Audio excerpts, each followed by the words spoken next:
សូមស្វាគមន៍ការមកកាន់ការនិទានរឿងខ្មោចនៅក្នុងវីដេអូនេះខ្ញុំលើកយកនៅរឿងខ្មោចចំនួន2មកធ្វើការសម្ដែងជូនបងប្អូនសិក្សាស្ដាប់មុនចូលគេងរឿងទី1មានចំណងជើងថា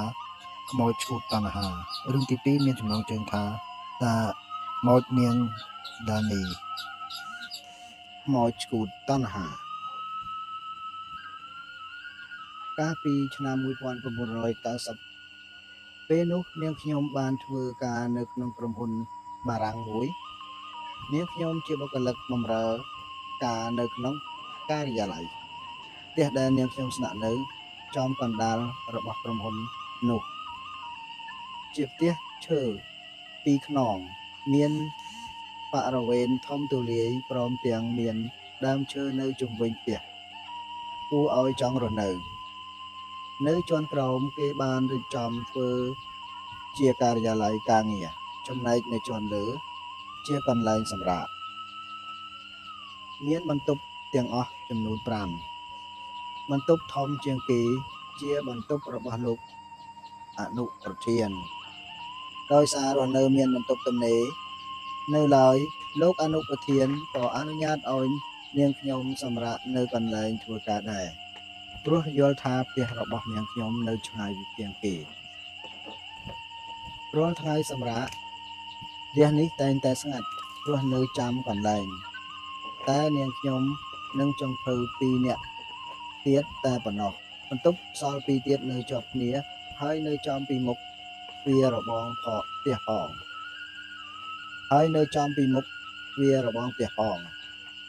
ធ្លាប់បានឮចាស់និយាយតថាមិនល្អទេព្រោះផ្លូវចេញចូលនោះជាផ្លូវខ្មោចឆ្លងកាត់នាងខ្ញុំមកនៅយូក្រែលដែរហើយនៅមិនទាន់ឃើញអ្វីទេប៉ុន្តែចុងភៅគាត់ថាឧស្សាហ៍ឃើញញឹកញាប់ណាស់ថាដូចជាឃើញមនុស្សដើរជុំវិញផ្ទះនៅពេលយប់ជ្រៅធ្វើឲ្យនាងខ្ញុំមានការសង្ស័យមករហូតមានថ្ងៃមួយមិត្តភ័ក្តិរបស់នាងខ្ញុំបានឈៀងមកលេងនាងខ្ញុំដោយបបួលនាងខ្ញុំទៅដើរលេងទៅរកញ៉ាំអីនៅខាងក្រៅនិងទម្រាំត្រឡប់មកវិញឃើញថាយប់ជ្រៅគួរសមនាងខ្ញុំបើកបន្ទប់មួយដែលនៅជាប់នឹងបន្ទប់ទឹកឲ្យមិត្តនាងខ្ញុំសម្រាកគិតថាឲ្យងាយស្រួលចេញចូលបន្ទប់ទឹកយើងនាំគ្នាចូលគេងនៅវេលាប្រហែលម៉ោង11យប់តាមធម្មតានាងខ្ញុំមិនដែលមានរឿងអ្វីកើតឡើងទេប៉ុន្តែហេតុការណ៍ដែលនឹ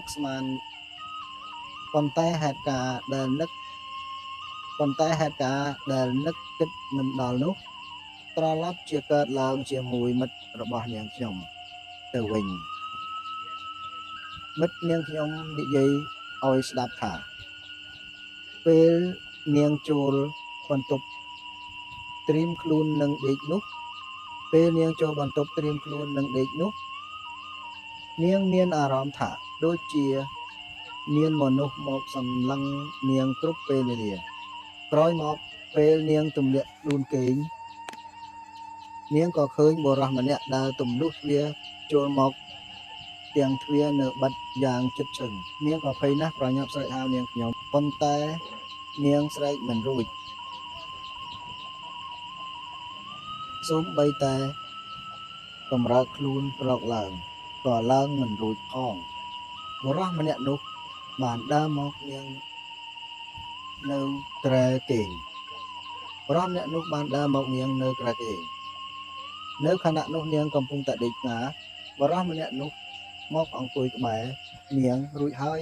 លូកដៃមកចាប់ក្បាលពោះរបស់នាងព្យាយាមកម្រើកខ្លួនគេចចេញប៉ុន្តែធ្វើមិនបាននាងបានតែទន្ទិញអ្នកមោនៅក្នុងចិត្តតែអាខ្មោចនោះនៅតែសើចនៅក្នុងដើមកបន្ទាប់មកវាបានលូកដៃចូលទៅក្នុងរបស់នាងព្រមទាំងញ៉ាំក្បាលពោះរបស់នាងយ៉ាងសប្បាយមិត្តរបស់នាងខ្ញុំបានត្រឹមតែយំខ្លាចភ័យ នៅខណៈពេលដែលអាខ្មោចឈូតនិងតណ្ហាកំពុងតែភ្លើតភ្លើននៅលើក្បាលពោះរបស់នាងនោះនាងបានសម្លឹងមើលទៅខ្លួនរបស់វាឃើញធំមឹងនោះនាងបានសម្លឹងទៅមើលខ្លួនរបស់វាឃើញធំធ្មឹងសម្បុរខ្មៅព្រីកព្រមទាំងស្លៀកបិណ្ឌអញ្ចាស់តែមួយគត់អាវក៏អត់មានពាក់នាងគិតក្នុងចិត្តថាមិនដឹងធ្វើយ៉ាងម៉េចល្អទេវាបានអង្អែលដើមទ្រូងរបស់នាងឡើងពេញចិត្តទៅហើយមិនត្រឹមតែប៉ុណ្ណោះវាបានរំកិលដៃរបស់វាចុះមកល្វែងក្រោមរបស់នាងទៀត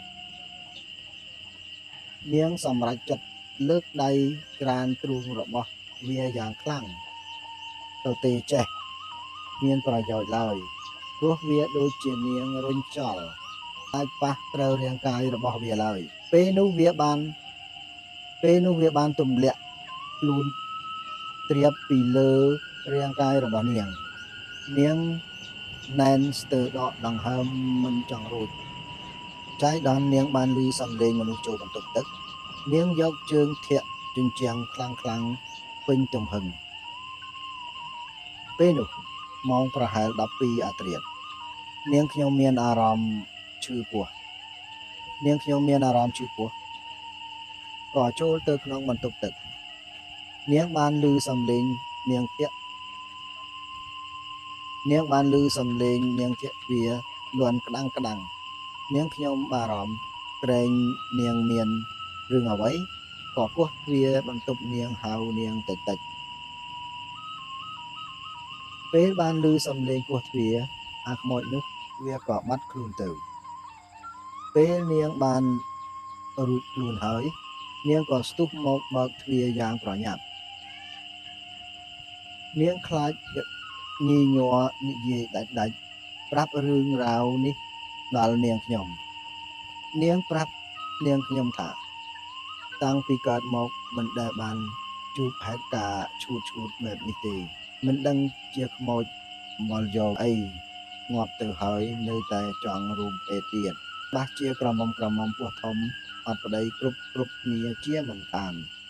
រឿងខ្មោចឈួតតណ្ហាសន្មត់សង្កេតខ្លីចប់តែប៉ុណ្ណេះ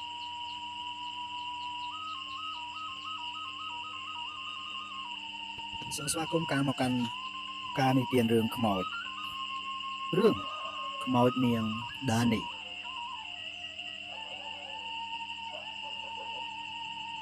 កំឡោះសម្បត្តិជាកំឡោះចាស់អាយុ30ឆ្នាំបានបញ្ចប់ការសិក្សាវិញ្ញាបនបត្រផ្នែកគ្រូបង្រៀនពីសាកលវិទ្យាល័យភ្នំពេញក្នុងឆ្នាំ1996ក្រោយពីបានបញ្ចប់ការសិក្សាក្រសួងបានចេញឈ្មោះឲ្យទៅបង្រៀនក្នុងស្រុកមួយនាខេត្តបាត់ដំបងសម្បត្តិទាំងមិនស្គាល់នរណាម្នាក់សោះសម្បត្តិបានទៅជួលផ្ទះមួយសម្រាប់ការស្នាក់នៅផ្ទះមួយខ្នងនេះស្ងាត់ល្អណាស់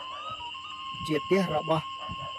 ប្រធានភូមិម្នាក់ដែលគាត់ធ្វើនៅសម្រាប់ចែកឲ្យកូនស្រីក្រោយ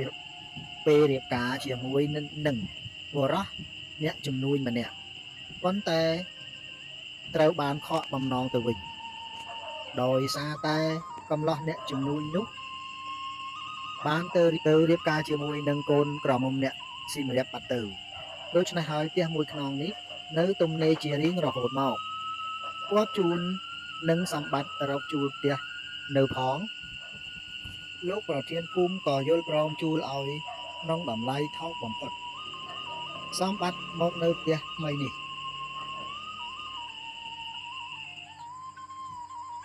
លោកប្រធានភូមិក៏យល់ព្រមជួលឲ្យក្នុងតម្លៃថោកបំផុត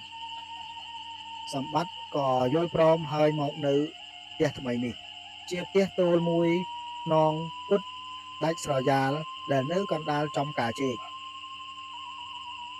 មួយរយៈដំបូងផ្ទះនេះមិនមានបញ្ហាហេតុការណ៍អ្វីខុសប្លែកឡើយ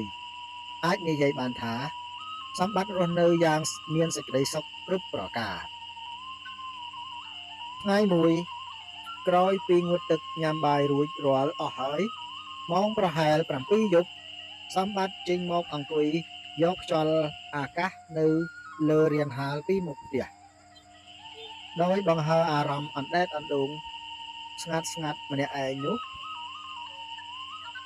ប្រសើរភ្នែករបស់សម្បត្តិក៏ងាកទៅឃើញវត្ថុម្យ៉ាងដោយចៃដន្យយប់នោះមានខែភ្លឺស្រទន់ព្រាលស្រាលអាចល្មមនឹងមើលឃើញអ្វីជុំវិញខ្លួនបានច្បាស់ល្អសម្បត្តិមានអាការៈភ្ញាក់បន្តិចបន្តួចព្រោះប្រសើរភ្នែកមិនបានកុហកខ្លួនឯងឡើយពេលនេះស្ត្រីម្នាក់កំពុងដើរសំដៅទៅរកគេសម្បត្តិមានការឆ្ងល់ណាស់ថាមើលនេះហើយមានស្ត្រីហ៊ានដើរម្នាក់ឯងទៀតណោះទីបំផុតស្ត្រីនោះក៏ដើរមកជិតដល់សម្បត្តិក៏ក្រោកឡើងស្វាគមន៍ក្នុងនាមជាម្ចាស់ផ្ទះគេគិតថាប្រហែលជាញាតិមិត្តបងប្អូនរបស់លោកមេភូមិមានធុរៈអ្វីម្យ៉ាងហើយទៅមកយ៉ាងយប់ដូចនេះសម្បត្តិក៏សួរទៅកាន់នាងថាសូមទោសមានការអ្វីដែរអញ្ជើញអង្គុយសិននាងបង្ហាញស្នាមញញឹមដាក់សម្បត្តិបណ្ដើនិងដើររកកន្លែងអង្គុយបណ្ដើ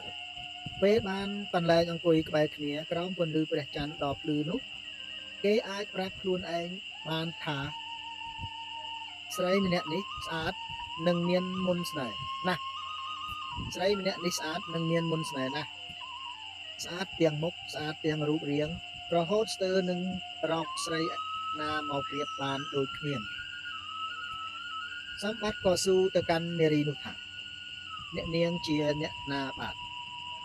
សម្បត្តិសួរបណ្ដើរកកន្លែងអង្គុយបណ្ដើនិងសម្លឹងទៅមុខនាងបណ្ដើនាងក៏ឆ្លើយទៅកាន់សម្បត្តិថានាងបញ្ជាក់ថាលោកគ្រូមានអ្វីប្លែកចិត្តឬនាងបញ្ជាក់លោកគ្រូមានអ្វីប្លែកឬលោកគ្រូក៏និយាយថាទេបាទសូមទោសអ្នកនាងឈ្មោះអ្វីដែរនាងក៏ឆ្លើយទៅកាន់លោកគ្រូវិញថានាងខ្ញុំឈ្មោះនីចាឈ្មោះនីចាជាញាតិឆ្ងាយរបស់លោកប្រធានភូមិអ្នកនាងមករកខ្ញុំនៅពេលនេះមានការអ្វីដែរ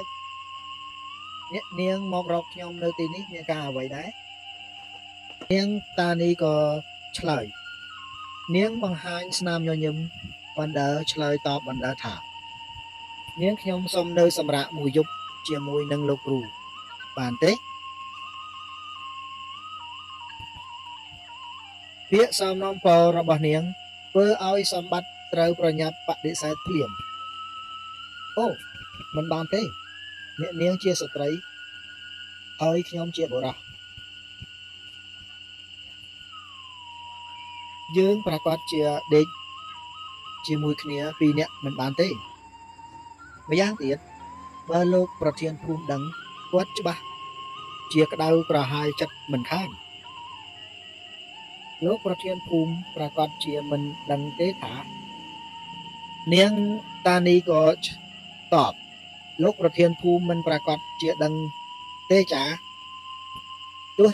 ជានឹងដឹងក៏មិនអីដែរសូមឲ្យនាងខ្ញុំបាននៅសម្រាប់ជាមួយនឹងលោកគ្រូមួយយប់ទៅសម្បត្តិក្រវីក្បាលបដិសេធដូចដើមខ្ញុំអនុញ្ញាតមិនបានទេកុំភ្លេចថាអ្នកនាងជាស្រីខ្ញុំជាបុរសការខូចខាតតែងតែកើតឡើងបានប្រសិនបើយើងដេកផ្ទះតែមួយជាមួយគ្នានោះ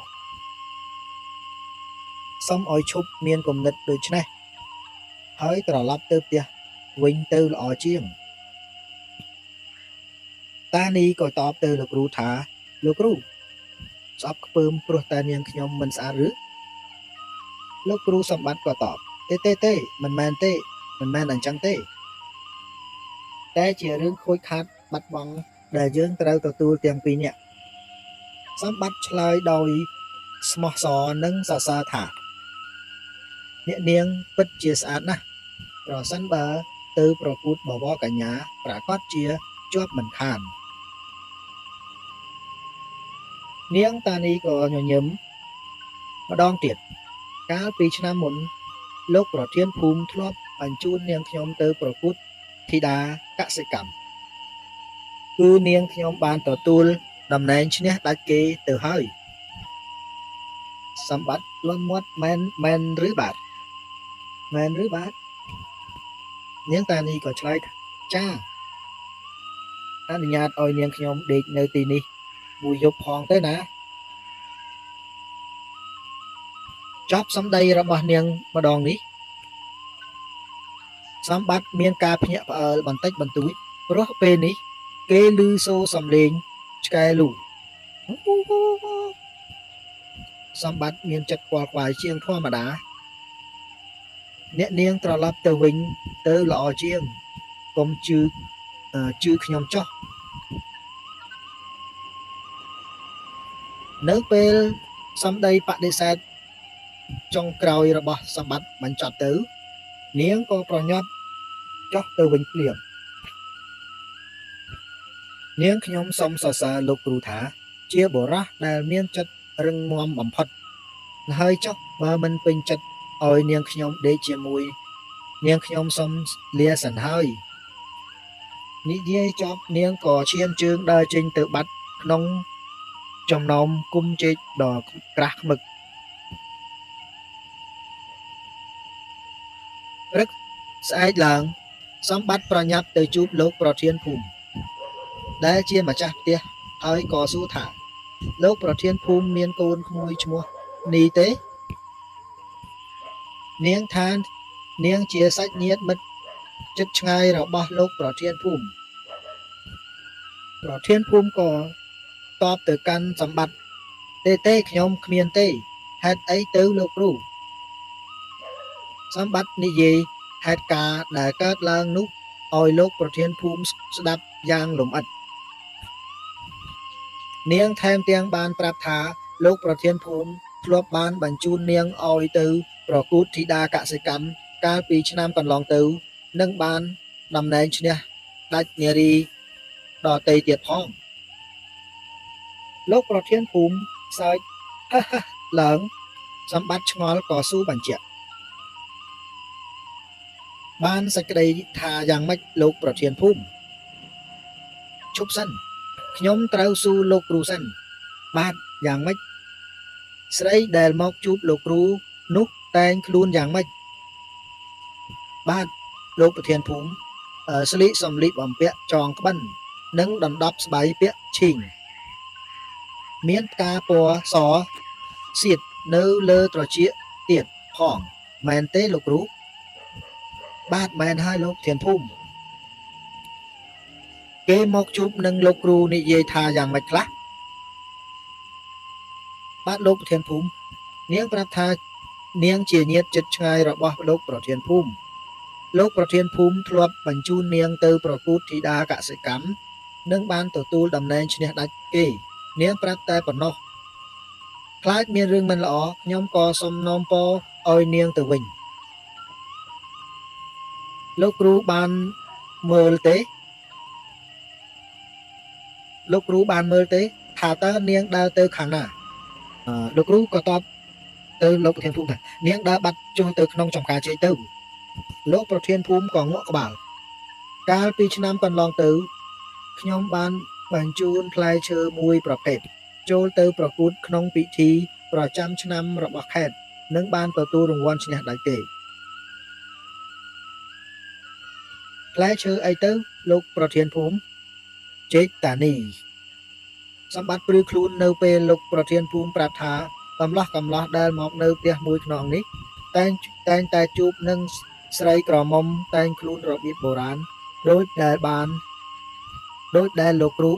បានប្រាប់មកអញ្ចឹងគេហៅថាខ្មោចនាងតានីក្រឡាខ្លួនមកលោកគ្រូចាត់ទុក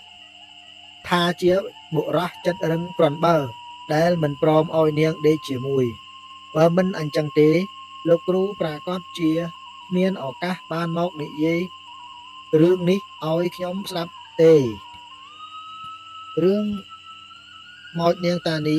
សន្មតថាចប់ដោយសង្ខេបខ្លីប៉ុណ្ណេះ